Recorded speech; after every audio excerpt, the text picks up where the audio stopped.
Hello guys, welcome back to my YouTube channel. My name is Prateek Dua. और आज के हम अपने सेशन में एम लक्ष्मीकांत की बुक से पॉलिटी का थर्ड चैप्टर पढ़ने जा रहे हैं। हम कोशिश करेंगे जितना हो सकेगा उसे आज कवर करेंगे। तो आज का हमारा चैप्टर का नेम है salient features of the constitution. जैसे कि नाम से ही पता चलता है कि हम अपने आज कॉन्स्टिट्यूशन के, हम अपने प्रशासन के फीचर्स के बारे में बात करने जा रहे हैं। तो सबसे पहली बात तो ये कि हमारा जो इंडिया का कॉन्स्टिट्यूशन है वो अडोप्ट हुआ था, कि जिस दिन साइन हुए थे कॉन्स्टिट्यूशन पे, वो दिन था 26 नवंबर 1949 का। उस दिन हमारे कॉन्स्टिट्यूशन के काफ़ी सारे अमेंडमेंट्स जो थे वो लागू हो कर दिए थे। पर हमारा जो मेन, जो पूरा का पूरा संविधान है जिसको लागू किया गया था, वो लागू किया गया था 26 जनवरी 1950 के दिन, 26 जनवरी 1950 को। एडॉप्ट हुआ था 26 नवंबर 1949 को और लागू हुआ था 26 जनवरी 1950 को। ये दोनों डेट ध्यान रखना, इनमें कंफ्यूज मत होना बिल्कुल भी। और हमारे देश का जो कॉन्स्टिट्यूशन है वो बहुत ही ज़्यादा यूनिक है। यूनिक क्यों है? क्योंकि जो हमारा देश का कॉन्स्टिट्यूशन जब बन रहा था ना, जब कॉन्स्टिट्यूंट असेंबली हमारा कॉन्स्टिट्यूशन बनाने में लगी हुई थी, तो उन्होंने लगभग हमारे सारे देशों के कॉन्स्टिट्यूशन पढ़े थे पहले, कि कौन से देश का कॉन्स्टिट्यूशन कैसा है। उन सबको देख कर कॉन्स्टिट्यूशन बनाया गया है हमारे इंडिया का।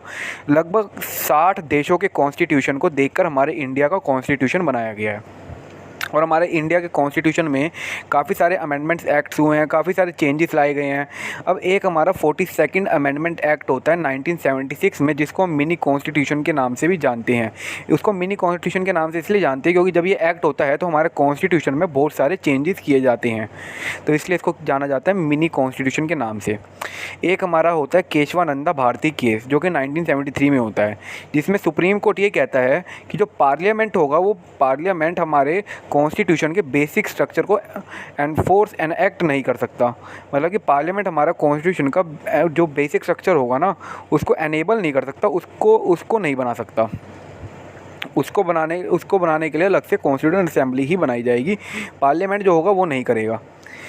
अब हमारा जो आता है salient features of the constitution, ये तो हमने बेसिक पढ़ा है, अभी जो मैंने आपको बताया बेसिक चीज़ें बताई है। अब हम पढ़ेंगे अपने कॉन्स्टिट्यूशन के फीचर्स के बारे में, थोड़ा डिटेल में पढ़ेंगे, अच्छे से पढ़ेंगे, ठीक है। तो आज का हमारा पहला फीचर जो है वो ये है लैंडियस्ट रिटन कॉन्स्टिट्यूशन। जो हमारा इंडिया का कॉन्स्टिट्यूशन है ना, वो सबसे ज़्यादा लैंडियस्ट है, सबसे ज़्यादा लैंडियस्ट है रिटन कॉन्स्टिट्यूशन में। अब रिटन कॉन्स्टिट्यूशन क्या होता है? रिटन कॉन्स्टिट्यूशन वो कॉन्स्टिट्यूशन होता है जिसमें हर एक बात रिटन में होती है। अब दो तरह के कॉन्स्टिट्यूशन होते हैं, देखो, एक होता है रिटन कॉन्स्टिट्यूशन और एक होता है अनरिटन कॉन्स्टिट्यूशन। रिटन कॉन्स्टिट्यूशन होता है हमारा अमेरिकन कॉन्स्टिट्यूशन, जो है वो रिटन है, उसमें कॉन्स्टिट्यूशन को पूरा लिखा गया है, हर एक चीज़ बात को उसमें लिखा गया है। और अनरिटन कॉन्स्टिट्यूशन क्या होता है? जैसे ब्रिटिश का कॉन्स्टिट्यूशन है, उसमें क्या होता है, उसमें कॉन्स्टिट्यूशन को लिखा नहीं गया। जैसे पार्लियामेंट, उसके अंदर पार्लियामेंट्री फॉर्म ऑफ गवर्नमेंट है।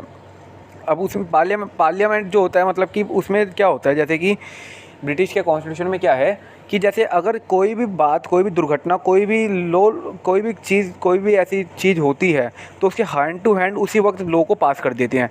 जिस समय जैसी सिचुएशन होगी उस तरह का लॉ वो बना देते हैं। तो ऐसी बात, हाँ, मतलब लिखे जाते हैं, पर वो सबको अगर मिला दिया जाए, उन सभी कॉपीज़ को उनका मिला दिया जाए, जितने भी उन्होंने लॉज आज तक पास किए हैं उन सबको मिला देते, तो उनका बन जाता है एक कॉन्स्टिट्यूशन। बट उनको कभी मिलाया नहीं गया, तो इस वजह से हम ब्रिटिश के कॉन्स्टिट्यूशन को अनरिटन कॉन्स्टिट्यूशन के नाम से जानते हैं। और अमेरिका को कॉन्स्टिट्यूशन है वो रिटन कॉन्स्टिट्यूशन है। तो हमारा जो कॉन्स्टिट्यूशन है वो बिल्कुल अमेरिका के कॉन्स्टिट्यूशन की तरह रिटन है। हालांकि पूरा सेम नहीं है हमारे अमेरिका के कॉन्स्टिट्यूशन की तरह, क्योंकि अमेरिका का जो कॉन्स्टिट्यूशन है वो हर एक स्टेट का अलग अलग है। अमेरिका में फ्लोरिडा का अलग लिखा गया है, टेक्सास का अलग लिखा गया है, और भी न्यूयॉर्क में का अलग लिखा गया है, ऐसे अलग अलग स्टेट का अलग अलग लिखा गया है। पर हमारा जो कॉन्स्टिट्यूशन है वो पूरे देश का एक ही कॉन्स्टिट्यूशन है, हर एक स्टेट का एक ही कॉन्स्टिट्यूशन है। तो इस वजह से हमारा जो कॉन्स्टिट्यूशन है वो थोड़ा लेंथियस हो जाता है। अब हमारे कुछ फैक्टर्स हैं, मतलब कि हमारा देश का कॉन्स्टिट्यूशन इतना बड़ा क्यों है। पहली बात तो ये जोग्राफिकल फैक्टर है। जोग्राफिकल फैक्टर मतलब हमारा जो देश है वो बहुत ही बड़ा है, बहुत ही वास्ट कंट्री है।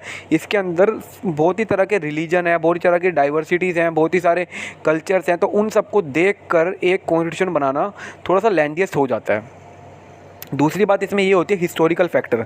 हिस्टोरिकल फैक्टर हमारा ये है कि जैसे कि जो हमारा जब पास हुआ था इंडियन एक्ट ऑफ 1935, तो उस समय क्या हुआ था, government of India act of 1935 के बहुत सारे प्रोविजंस हमारे इंडिया के कॉन्स्टिट्यूशन में ऐड किए गए हैं। लगभग 200 से ज़्यादा कॉन्स्टिट्यूशन हमारे इंडिया के कॉन्स्टिट्यूशन में ऐड किए गए हैं। तो देखो अब 200 से ज़्यादा कॉन्स्टिट्यूशन अगर इंडिया के कॉन्स्टिट्यूशन में ऐड होंगे तो यार वो तो लेंदियस हो ही जाएगा, इस तरह से थोड़ा सा लेंदियस है। और एक तीसरी बात यह है कि हमारा जो इंडिया का कॉन्स्टिट्यूशन जो जैसे कि मैंने अभी आपको बताया कि सिंगल कॉन्स्टिट्यूशन है, ऐसा नहीं है कि हमारे हर एक स्टेट का अलग अलग बना दिया। सिंगल डॉक्यूमेंट है, सिंगल कॉन्स्टिट्यूशन है पूरी कंट्री का, जो कि हमारी पूरी कंट्री में एक ही कॉन्स्टिट्यूशन है, पूरा एक ही तरह के लॉज पूरी कंट्री पे लागू होते हैं। चौथी बात हमारे इसमें ये कही जाती है कि भाई जब हमारा कॉन्स्टिट्यूशन बन रहा था ना, तो जो कॉन्स्टिट्यूएंट असेंबली थी उसमें ज़्यादातर लीगल लोग थे। लीगल लोग मतलब लीगल ह्यूमैनिटीज़, मतलब है कि ज़्यादातर लॉयर्स वगैरह थे। तो उनकी जो लैंग्वेज होती है, जैसे कि लैंग्वेज होगी तो वो थोड़ी सी, जो लीगल लैंग्वेज होती है वो थोड़ी सी यार डिटेल में होती है। तो इस वजह से भी थोड़ा सा हमारे कॉन्स्टिट्यूशन लेंदियस हो गया है। अब देखो भाई, हमारा जो इंडिया का कॉन्स्टिट्यूशन है ना, उसमें काफ़ी सारी बातें लिखी गई है, फंडामेंटल प्रिंसिपल लिखे गए हैं गवर्नेंस के, डिटेल में लिखा गया है एडमिनिस्ट्रेट कैसे करना है हमारे इंडिया को, बहुत सारी बातें लिखी गई है। इस वजह से भी थोड़ा सा हमारा इंडिया का कॉन्स्टिट्यूशन लेंदियस है। तो हमने अपना लेंदियस के बारे में पढ़ लिया, पहला फीचर हमने पढ़ लिया। मैं उम्मीद करता हूँ कि आपको अच्छे से समझ आ रहा होगा। अब दूसरा हमारा ये है कि ड्रॉन फ्रॉम वेरियस सोर्सेज। ये जैसे कि मैंने आपको बताया कि भाई हमारा जो इंडिया का कॉन्स्टिट्यूशन है वो काफ़ी सारी जगहों के कॉन्स्टिट्यूशन को देखकर बनाया गया है। अगर इतनी सारी जगहों के, इतनी सारे कंट्रीज़ के कॉन्स्टिट्यूशन को देखकर बना रहा है तो मतलब कुछ ना कुछ बातें तो दूसरी कंट्रीज़ की भी ली होगी उन्होंने, दूसरी कंट्रीज़ के कॉन्स्टिट्यूशन की भी कुछ ना कुछ बातें तो उन्होंने अपने कॉन्स्टिट्यूशन में भी ऐड की होगी ना। तो इस वजह से हमारा जो कॉन्स्टिट्यूशन है वो बहुत सारी जगह से मिलजुल कर बनाया गया है। तो एक तरह से जब हमारे जो BR अम्बेडकर साहिब हैं, वो गवर्नमेंट ऑफ इंडिया एक्ट जब हुआ था 1935 का, तो उसको भी हमारा कॉन्स्टिट्यूशन में ऐड किया गया। जो हमारा गवर्नमेंट ऑफ इंडिया एक्ट था 1935 का, उसके भी काफ़ी सारे प्रोविज़न हमारे कॉन्स्टिट्यूशन में ऐड हुए हैं। और हमारे जो BR अम्बेडकर साहब हैं, उन्होंने एक बात कही थी, बहुत ही प्राउड फील करके उन्होंने एक बात कही थी, जो हमारा इंडिया का कॉन्स्टिट्यूशन है वो almost all the countries of world को देखकर बनाया गया है। हमने पहले अपनी सारी कंट्रीज़ को, वर्ल्ड की मतलब कि ऑलमोस्ट सारी कंट्रीज़ के कॉन्स्टिट्यूशन को देखा है, उसके बाद अपने इंडिया का कॉन्स्टिट्यूशन बनाया है। लगभग 60 कंट्री के कॉन्स्टिट्यूशन को देखा गया था। तो आप समझ सकते हो कि हमारा कॉन्स्टिट्यूशन बनने में इतना टाइम क्यों लगा ये सब। तो इसी वजह से थोड़ा टाइम भी लग गया और लेंदियस इसी वजह से है। और दूसरी बात, हमारा कॉन्स्टिट्यूशन, और सबसे मेन बात, हमारा कॉन्स्टिट्यूशन जो है वो बहुत सारी जगह के, बहुत सारी सोर्सेज से लेकर बनाया गया है। अब देखो भाई, जैसे कि बहुत सारी जगह से लेकर बनाया गया, तो हम आज बताते हैं आपको स्ट्रक्चरल जो पार्ट है, स्ट्रक्चरल पार्ट जो है हमारे कॉन्स्टिट्यूशन का, वो हमारा कहाँ से डिराइव किया गया है। गवर्नमेंट ऑफ इंडिया एक्ट 1935 से डिराइव किया गया है। गवर्नमेंट ऑफ इंडिया एक्ट में से हमें हमारे स्ट्रक्चरल पार्ट में क्या क्या लिया गया है, जैसे कि जुडिशरी के बारे में लिया गया है, गवर्नर्स के बारे में लिया गया है, गवर्नर्स एमरजेंसी के टाइम पे जो पावर्स होंगी वो किसके पास होगी, कैसी पावर्स होंगी, ये सब डिटेल में हमारा गवर्नमेंट ऑफ इंडिया एक्ट 1935 से लिया गया है, हमारे कॉन्स्टिट्यूशन के अंदर ऐड किया गया है। अब जो हमारा फिलोसफिकल पार्ट है कॉन्स्टिट्यूशन का, फिलोसफिकल पार्ट वो हमारा किससे डील करता है, फंडामेंटल राइट से डील करता है। डायरेक्टिव प्रिंसिपल जो है स्टेट पॉलिसी के, उससे डील करता है। ये हमारा किससे लिया गया, अमेरिकन एंड आयरिश कॉन्स्टिट्यूशन से लिया गया। अमेरिका और आयरिश के कॉन्स्टिट्यूशन से हमारा ये पार्ट लिया गया है। अब हमारा एक आता है भाई, हमारा एक जो आता है जो हमारा ब्रिटिश कॉन्स्टिट्यूशन से लिया गया है, वो है हमारा पार्लियामेंट फॉर्म ऑफ गवर्नमेंट। जो पार्लियामेंट का फॉर्म है गवर्नमेंट की, वो हमारी ली गई है ब्रिटिश के कॉन्स्टिट्यूशन से। तो आप समझ सकते हो कि हमारा जो कॉन्स्टिट्यूशन है वो कितनी जगह से मिलके बनाया गया है। और भी काफ़ी देशों से, बहुत सारी कंट्रीज से हमारे कॉन्स्टिट्यूशन में कुछ कुछ बातें जोड़ी गई है। तो मैं आपको वो बताता हूँ। जैसे कि आप अपनी लक्ष्मीकांत की, अगर आपके पास बुक है तो आप एक बार अपनी लक्ष्मीकांत की बुक में अपनी लास्ट टेबल पे जाके थोड़ा सा देखिए, मतलब कि आपकी टेबल होगी 3.4 टेबल होगी, लास्ट टेबल ही है वो हमारी बुक की।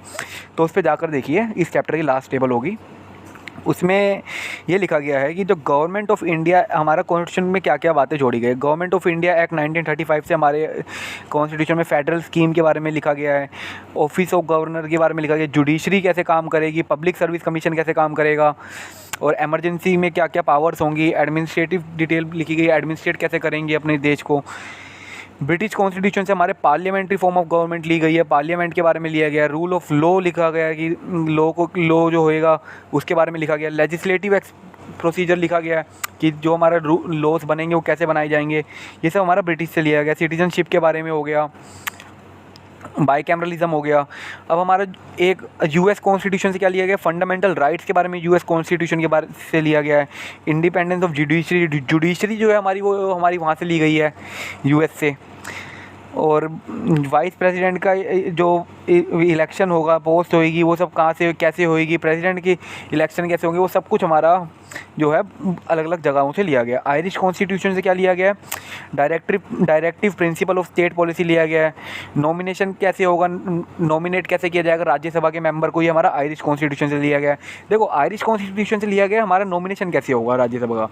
और साउथ अफ्रीका कॉन्स्टिट्यूशन से लिया गया जो हमारे राज्यसभा के मेंबर जो इलेक्ट होके आएंगे वो कैसे इलेक्ट होके आएंगे, वो हमारे साउथ अफ्रीका के कॉन्स्टिट्यूशन से लिया गया है। दोनों में फ़र्क है, बात ध्यान रखना। आयरिश से लिया गया है जो नॉमिनेट होके आएंगे, और साउथ अफ्रीका से लिया गया है जो कि इलेक्ट होके आएंगे राज्यसभा में मेंबर्स। कनाडा के कॉन्स्टिट्यूशन से क्या लिया गया, कैनेडियन कॉन्स्टिट्यूशन से लिया गया हमारा फेडरेशन के बारे में लिया गया है। रेजिडरी पावर्स के बारे में लिया गया है, गवर्नर्स के बारे में लिया गया है, और भी काफ़ी सारी चीज़ों के बारे में हमारा जो है कैनेडियन कॉन्स्टिट्यूशन से लिया गया है। ऑस्ट्रेलियन कॉन्स्टिट्यूशन से क्या लिया गया, कॉन्करेंट लिस्ट के बारे में लिया गया। फ्रीडम ऑफ ट्रेड की जो फ्रीडम है उसके बारे में हमारा लिया गया है ऑस्ट्रेलियन कॉन्स्टिट्यूशन से। कॉमर्स ऑफ इंटरकोर्स के बारे में लिया गया। जॉइंट सिटिंग जो है कि दोनों हाउस की पार्लियामेंट की, वो हमारा लिया गया है ऑस्ट्रेलियन कॉन्स्टिट्यूशन से। वीमार कॉन्स्टिट्यूशन ऑफ जर्मनी से क्या लिया गया कि फंडामेंटल राइट की जब सस्पेंशन हो जाएगी इमरजेंसी के दौरान, वो चीज़ हमारी ली गई है हमारी जर्मनी की कॉन्स्टिट्यूशन से। पर कुछ कुछ ऐसी राइट्स हैं जो कि इमरजेंसी के दौरान भी हमारी क्या कहते हैं, फंडामेंटल राइट्स ऐसी कुछ हैं जिसका सस्पेंशन नहीं किया जाएगा। राइट टू लाइफ का नहीं किया जाएगा भाई।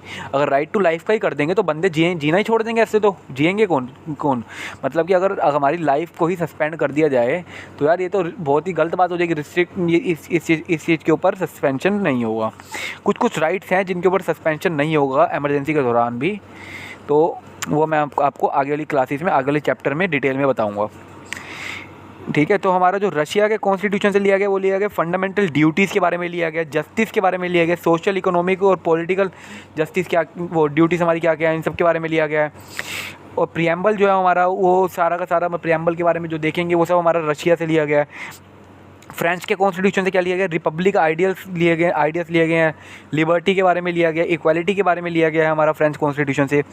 और साउथ अफ्रीकन कॉन्स्टिट्यूशन का मैंने आपको बताया ही था कि जो मेंबर्स इलेक्ट होकर आएंगे राज्यसभा में वो कैसे इलेक्ट होकर आएंगे, वो सब लिया गया हमारा साउथ अफ्रीकन कॉन्स्टिट्यूशन से। जैपनीज़ कॉन्स्टिट्यूशन से हमारा क्या लिया गया है कि प्रोसीजर एस्टेब्लिश्ड बाय लॉ को कैसे एस्टेब्लिश करेंगे उसका प्रोसीजर जो होगा वो हमारा लिया गया है जैपनीज़ कॉन्स्टिट्यूशन से। अब यहीं पे हमारा ये सेकंड फीचर भी ख़त्म होता है। अब हमारा थर्ड जो फीचर है वो ये कहता है हमारा जो इंडिया का कॉन्स्टिट्यूशन है वो बहुत ही ज़्यादा रिजिड है और फ्लेक्सिबल भी है। रिजिड और फ्लेक्सिबल का मतलब क्या है, देखो भाई, जो रिजिड कॉन्स्टिट्यूशन है वो है हमारा अमेरिका का कॉन्स्टिट्यूशन। एग्जाम्पल दे रखा है हमारी लक्ष्मीकांत की बुक में कि जो रिजिड कॉन्स्टिट्यूशन है वो अमेरिकन कॉन्स्टिट्यूशन रिजिड है, क्योंकि भाई जब अमेरिका के अंदर कोई भी लॉ, कोई भी एक्ट लागू करना होता है ना, तो उसके अंदर क्या होता है, कुछ स्पेशल तरीके से स्पेशल प्रोसीजर होता है उसको अमेंड करने का।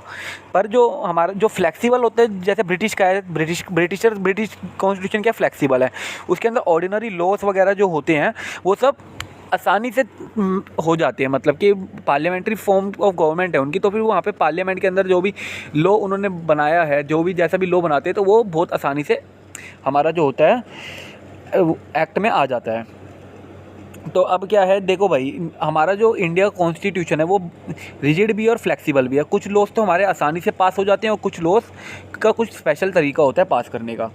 तो हमारा जो, तो इसके अंदर हमारे क्या है, दो तरह के तरीके होते हैं हमारे लॉस को, इंडिया के लॉस को पास करने का। एक हमारा होता है स्पेशल मेजॉरिटी का। स्पेशल मेजॉरिटी भी दो तरह की होती है, देखो दोनों स्पेशल मेजॉरिटी है, पर मैं बता रहा हूँ बुक में तो ऐसा नहीं लिखा हुआ कि दो तरह की स्पेशल मेजॉरिटी, पर हाँ स्पेशल मेजॉरिटी यहाँ पे दे रखी है, मतलब इनको डिवाइड कर रखा है दो पार्ट्स में। तो स्पेशल मेजॉरिटी ये क्या है कि भाई देखो, जब पार्लियामेंट के अंदर दोनों ईच हाउस के अंदर जब मेंबर प्रेजेंट होंगे और उनकी मेजॉरिटी होगी 2/3, अगर मान लो एक दिन 240 मेंबर हैं पार्लियामेंट असेंबली में, ठीक है, तो अगर 240 में से अगर 2/3 मेंबर जो हैं किसी लॉ को बनाने के लिए उसके ऊपर एग्री हो जाते हैं तो वो लॉ बन जाएगा, वो एक्ट पास हो जाएगा, ठीक है।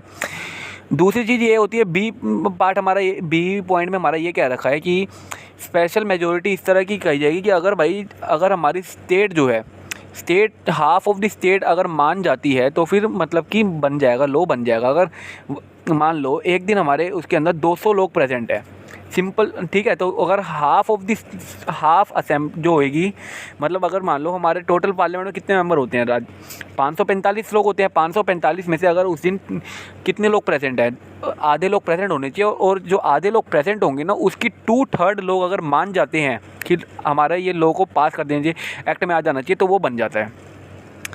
अब और एक होती है हमारी सिंपल मेजोरिटी। सिंपल मेजोरिटी तो सबको पता ही है क्या होता है। जैसे कि अगर एक दिन हमारे उसके अंदर हाउस के अंदर 200 लोग प्रेजेंट है, 200 में से अगर 101 लोग भी मान जाते हैं कि हाँ भाई इस लॉ को पास कर देना चाहिए, इस बिल को पास कर देना चाहिए, चलो वो बिल पास हो जाता है। अब अगला हमारा जो आता है वो आता है federalism, federal system and unitary बायस। मतलब कि हमारा जो इंडिया कॉन्स्टिट्यूशन है वो फेडरल भी है और यूनियन भी है, मतलब यूनिटरी भी है। मतलब मैं बता देता हूँ, फेडरल मतलब होता है जहाँ पे डबल गवर्नमेंट होती है, मतलब कि एक तो स्टेट लेवल की गवर्नमेंट होगी, एक होगी हमारी सेंट्रल लेवल की गवर्नमेंट, ठीक है। तो जो हमारी जो पावर है ना, पावर का डिवीज़न कर दिया गया है। एक ही आदमी को सारी पावर नहीं दे दी गई है कि भाई सारी की सारी पावर एक ही इंसान के हाथ में। भाई पावर का हो गया डिवीज़न कि हर कोई मिलकर पावर को संभालेगा। अगर एक ही इंसान के हाथ में पावर दे रहे तो क्या होता है हमारे देश में। हमारे देश के अंदर इतनी ज़्यादा डाइवर्सिटीज़ हैं, इतना ज़्यादा कल्चर है, रिलीजन है, तो उसमें बहुत ज़्यादा हमारे देश में दंगे वंगे हो सकते थे। इसलिए एक बंदे को पावर नहीं दी गई, बहुत ही ज़्यादा प्रॉब्लम क्रिएट हो सकती थी। तो इस वजह से हमारी जो पावर है वो बांट दी गई है। अब बांट दी गई है तो भाई देखो पावर को कैसे बांटा गया, पावर का डिवीज़न किया गया है, पार्लियामेंट में किया गया है, गवर्नमेंट में किया गया है, बहुत सी जगह पे। और हमारी सेंटर की गवर्नमेंट हो गई, स्टेट लेवल गवर्नमेंट हो गई, फिर हमारी उससे नीचे गवर्नमेंट आ जाती है। फिर ऐसे करते करते हमारी पावर को डिवाइड कर दिया गया है। हालांकि ऐसा ही नहीं है कि हमारा सिर्फ फेडरल ही है हमारा कॉन्स्टिट्यूशन। फेडरल के अलावा हमारा जो है यूनिटरी भी है, यूनियन भी है। कैसे, मतलब हमारी सारी पावर फेडरल पे तो मतलब माना डिवीज़न हुआ है पावर का, पर जो हमारी जो सुप्रीम पावर है वो हमारी सेंटर के पास रहती है। सुप्रीम पावर किसके पास रहेगी, सेंटर के पास, ये बात याद रखना, ठीक है। तो हमारे और हाँ, 2 लोग हैं, एक तो हमारे हैं देखो केसी वियर, जिन्होंने कहा है कि भाई हमारा जो कॉन्स्टिट्यूशन है वो क्वासी फेडरल है, ठीक है। और एक हमारे हैं मॉरिस जोन्स, जिन्होंने कहा है भाई ये बार्गेनिंग फेडरलिज्म है हमारे कॉन्स्टिट्यूशन। और एक है हमारे ग्रैनविल जो कहते हैं कोऑपरेटिव फेडरलिज्म है। और एक है हमारे ग्रैनविल ऑस्टिन, हमारे कहते हैं कोऑपरेटिव फेडरलिज्म है। तो ये सब नाम इनके द्वारा हमारे कॉन्स्टिट्यूशन को दिए गए हैं। कॉन्स्टिट्यूशन को नहीं, हमारे कॉन्स्टिट्यूशन फीचर को ऐसे ही इन्होंने अपने पॉइंट ऑफ व्यू रखा गया कॉन्स्टिट्यूशन के फीचर को। अब हमारा एक आता है पार्लियामेंट्री फॉर्म ऑफ गवर्नमेंट। हमारा जो इंडिया है वो पार्लियामेंट्री फॉर्म ऑफ गवर्नमेंट को फॉलो करता है, जो कि ब्रिटिश गवर्नमेंट का है। अब जो अमेरिका की गवर्नमेंट है वो फॉलो करती है भाई प्रेसिडेंशियल सिस्टम ऑफ गवर्नमेंट को, और जो ब्रिटिशर्स फॉलो करते थे वो करते थे पार्लियामेंट्री फॉर्म ऑफ गवर्नमेंट को। तो हम जो है अब हम पे ब्रिटिश रूल करके गए हैं, तो हमको क्या है, ब्रिटिशर्स की आदत हो गई थी, अब हमें पार्लियामेंट्री फॉर्म ऑफ गवर्नमेंट की आदत सी बढ़ गई थी। तो अब जब हमारा जो भी कॉन्स्टिट्यूशन बनाया गया तो उसमें हमने सोचा कि हम अपना पार्लियामेंट्री फॉर्म ऑफ गवर्नमेंट रखेंगे, एक ही आदमी को सारी पावर नहीं दी जाएगी। मैंने आपको बताया हमारे इंडिया के अंदर कितने कल्चर रिलीजन है, तो इस वजह से बहुत ज़्यादा प्रॉब्लम हो सकती थी अगर एक ही आदमी को सारी पावर दे दी जाती। तो इस वजह से पावर का डिवीज़न हो गया और हमारी पार्लियामेंट्री फॉर्म ऑफ गवर्नमेंट है इंडिया। हमारी जो है पार्लियामेंट्री फॉर्म ऑफ गवर्नमेंट कहाँ से लिया गया है, ब्रिटिश कॉन्स्टिट्यूशन से लिया गया है, ठीक है। अब पार्लियामेंट्री फॉर्म ऑफ गवर्नमेंट के कुछ फीचर्स हैं, वो क्या क्या हैं देखो। हमारा जो पहला फीचर है वो ये है कि जो हमारे जो भी मतलब पार्लियामेंट के अंदर जो भी मेंबर्स होंगे वो नॉमिनेट होके भी आएंगे और वो इलेक्ट होके भी आएंगे। नॉमिनेट होके कौन आता है, जैसे कि मान लो बताओ, नॉमिनेट होके हमारा आता है प्रेसिडेंट हो गया। प्रेसिडेंट को नॉमिनेट करते हैं ना, इनडायरेक्ट करते हैं या डायरेक्ट इनडायरेक्ट करते हैं मान लिया, पर करते तो नॉमिनेट है ना उसको, तो इसलिए वो हो गया नॉमिनेट। और जो रियल एग्जीक्यूटिव होते हैं जिनको हम वोट देकर चुनते हैं वो होते हैं हमारे रियल एग्जीक्यूटिव। दूसरी बात ये कही गई है हमारे पार्लियामेंट्री फॉर्म ऑफ गवर्नमेंट में, जो पार्टी मेजोरिटी में होगी, जिस पार्टी को सबसे ज़्यादा वोट मिले जाएंगे वो हमारी रूल करेगी। जिस समय जो पार्टी को सबसे ज़्यादा मेजोरिटी में है उसको वो क्या करेगी, रूल करेगी। तीसरी बात हमारी इसमें ये कही जाती है कि भाई जो एग्जीक्यूटिव होंगे ना, एग्जीक्यूटिव जो होंगे रिस्पॉन्सिबल होंगे लेजिस्लेचर को, मतलब जो भी लॉ हमारा लेजिस्लेटिव असेंबली पास करेगी उसको एनेक्ट कौन करेगा, उसको लागू कौन करवाएगा। देखो जो लेजिस्लेटिव काउंसिल होती है वो लॉ बनाती है और जो एग्जीक्यूटिव काउंसिल होती है वो एग्जीक्यूट करती है लॉ को। तो एग्जीक्यूटिव काउंसिल क्या होगी, रिस्पॉन्सिबल होगी लेजिस्लेटिव असेंबली से जो भी लॉ बनेंगे उसको लागू करने के लिए। अब अगला जो हमारा पॉइंट है वो ये है कि भाई membership of the minister in legislature, legislative assembly में सभी मिनिस्टर की मेंबरशिप होगी, चाहे वो स्टेट लेवल के हों चाहे वो सेंट्रल लेवल के हों। अब हमारा जो पांचवा पॉइंट है वो ये है कि भाई जो प्राइम मिनिस्टर होगा ना वो उसकी लीडरशिप होएगी और चीफ मिनिस्टर की स्टेट असेंबली में लीडरशिप होएगी। प्राइम मिनिस्टर की कहाँ होगी, सेंटर में होगी, पूरे ऑल ओवर इंडिया में चल होएगी, और जो चीफ मिनिस्टर होगा उसकी कहाँ होगी, अपने स्टेट में होगी, स्टेट असेंबलीज में। अगला जो पॉइंट है वो है D solution of the lower house. D solution of the lower house मतलब अगर सरकार गिरानी हो, जो भी सरकार हमारी है वो ख़त्म करनी हो, तो एक मोशन को पास करके गिराया जा सकता है जिसका नाम होता है लो कॉन्फिडेंस मोशन।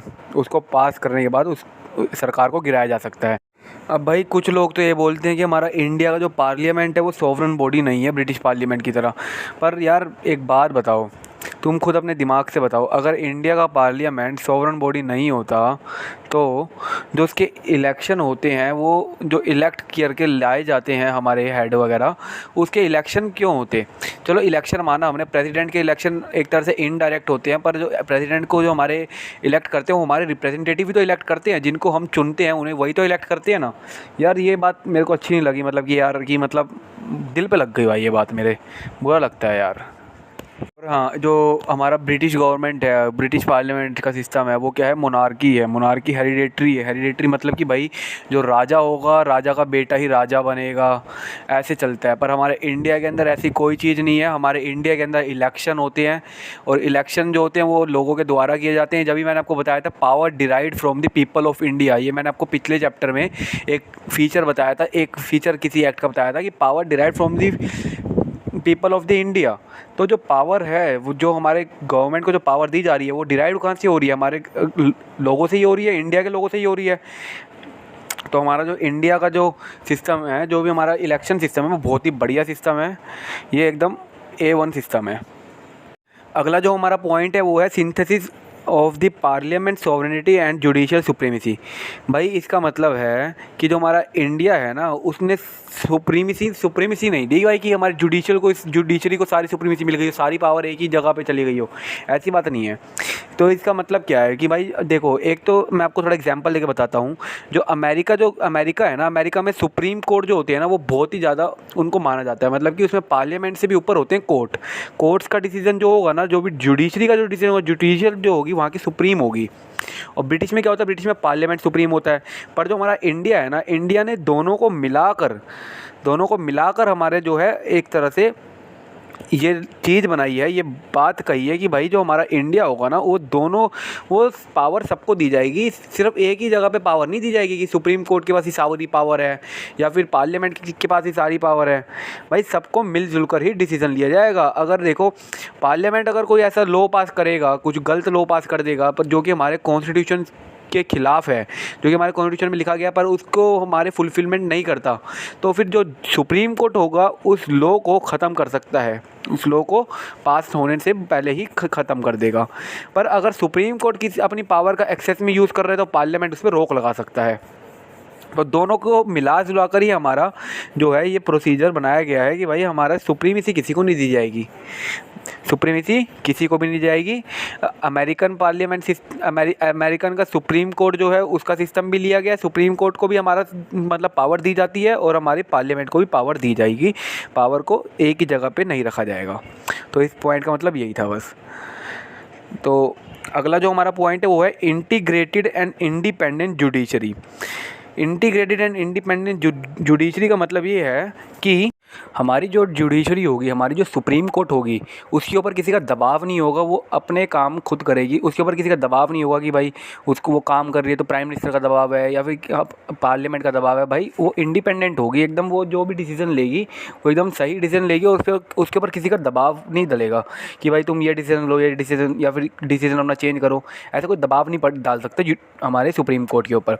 और इंटीग्रेटेड का मतलब हमारा ये होता है, भाई देखो एग्जाम्पल लेके समझाता हूँ आपको। जैसे किसी कंट्री में या जैसे यूएस है, यूएस की कंट्री में क्या है, अगर कोई कोर्ट अपने यहाँ पे कुछ करती है ना तो उसको जवाब नहीं देना पड़ता अपने हायर कोर्ट को। पर हमारे यहाँ पर अगर डिस्ट्रिक्ट कोर्ट कुछ कर रही है तो उसको जवाब देना पड़ता है सेंटर में, अपने सेंटर में जवाब देना पड़ता है, बट वहाँ पे यूएस में नहीं देना पड़ता। तो हमारी जो ये है हमारी इंटीग्रेटेड है। इंटीग्रेटेड का मतलब है भाई तुम रिस्पॉन्सिबल होगे, तुम्हें जवाब देना पड़ेगा। और एक और बात देखो, जो हमारे जजेस होते हैं ना सुप्रीम कोर्ट या हाई कोर्ट के, अगर वो कोई काम कर रहे हैं ना, जब तक उनकी सर्विस में वो हैं, जब तक वो रिटायर नहीं होते, वो अच्छे से काम करेंगे, सारे काम को अपना देखेंगे अच्छे से और हर एक चीज़ के इंचार्ज होंगे, मतलब कि बढ़िया से काम करेंगे। पर जिस दिन वो रिटायर हो जाते हैं ना, अगर वो रिटायर हो गए तो उनके ऊपर बैन लगा दिया जाता है, अब वो दोबारा से कोर्ट के अंदर कोई काम कर नहीं सकते। एक बात और, जो भी हमारा सुप्रीम कोर्ट का जो भी खर्चा होता है वो सारा का सारा कंसोलिडेटेड होता है, कंसोलिडेटेड फंड होता है। मतलब कि अगर देखो, अगर जितना खर्चा हुआ है ना उतना ही पैसा उनको मिलेगा। मतलब अगर उन्होंने 10 लाख रुपए खर्च किए तो ये नहीं होगा कि भाई उनको कह दिया कि हम तो 10 लाख नहीं देंगे, पार्लियामेंट कह रही है या फिर जो भी है गवर्नमेंट कह रही है कि हम 10 लाख नहीं देंगे। भाई उनको 10 लाख देना पड़ेगा, जो भी खर्चा जिस किसी भी एक्ट पे होगा तो उनको देना पड़ेगा। ये नहीं होगा कह रहे हैं कि हम 2 लाख देंगे, 5 लाख, अगर 10 लाख बोला है तो 10 लाख देना पड़ेगा। ये चीज़ होती है। और हाँ दोस्तों, अब अगला हमारा टॉपिक है फंडामेंटल राइट्स। तो मैं सोच रहा हूँ कि फंडामेंटल राइट्स से आपको अगली क्लास में पढ़ा दूँ, क्योंकि अभी हमारी क्लास बहुत ही ज़्यादा लंबी खिंच गई है। तो अगली क्लास में मैं आपको फंडामेंटल राइट्स से कंटिन्यू करता हूँ चैप्टर को। आज का हमारा चैप्टर मैं यहीं पे ख़त्म करता हूँ, आज की क्लास यहीं पे ख़त्म करता हूँ। आगे की क्लास में मैं अपना ये चैप्टर कंप्लीट कर दूँगा। मैं उम्मीद करता हूँ आपको मेरी वीडियो और लेक्चर्स अच्छे लग रहे होंगे। तो आप लाइक कमेंट और शेयर करना मत भूलिएगा, सब्सक्राइब ज़रूर कर दीजिएगा चैनल को अगर आपको ऐसी वीडियोज़ देखते रहनी है तो। Thank you and have a nice day.